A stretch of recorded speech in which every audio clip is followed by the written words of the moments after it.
Prepare-se, vamos em frente. E 1 e 2.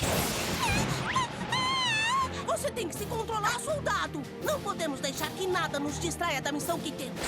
Achar e, se necessário, conquistar uma terra nova. Conquistar, senhor? Nunca se sabe onde os inimigos estão escondidos.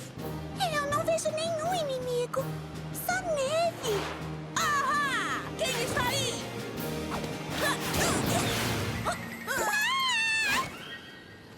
Ah, isso já tá tão ultrapassado. Isso tá demorando para sempre! Os meus cascos estão me matando! Há quanto tempo estamos caminhando? Há uns 5 minutos, Alteza. Nunca imaginei que achar uma terra nova seria tão difícil! Mas vai valer a pena! Você não concorda? Pois eu acho que as 3 tribos deviam ter se esforçado mais e... Para! Algum problema? Aquele é o nosso problema! Alteza, é só um regato. Podemos atravessar facilmente. Me recuso a molhar o meu manto. Não pretendo chegar na minha nova terra parecendo um pônei terrestre lameado. Ou pior ainda, um Pégaso rude e trôpego. Não tenho a menor intenção de descer ao nível deles. Por outro lado, não tenho problema em ver você decair. Ai.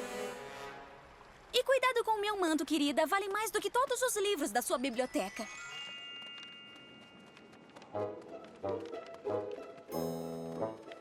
Isso! Esta com certeza é a direção certa.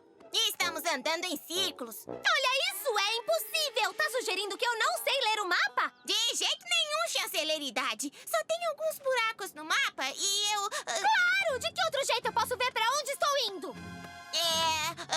Ou falar! Eu preciso poder falar. Afinal, como sobreviveríamos se de repente eu me calasse? Que o pônei sagrado nos livre de uma coisa dessas.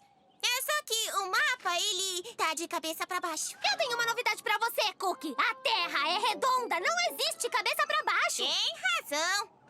É um alívio pra mim que esteja cuidando desse mapa. O quê? Alívio? Você não precisa de alívio. Se alguém aqui precisa de alívio, sou eu, um chanceler. Eu sou um grande chefe e você é só o meu...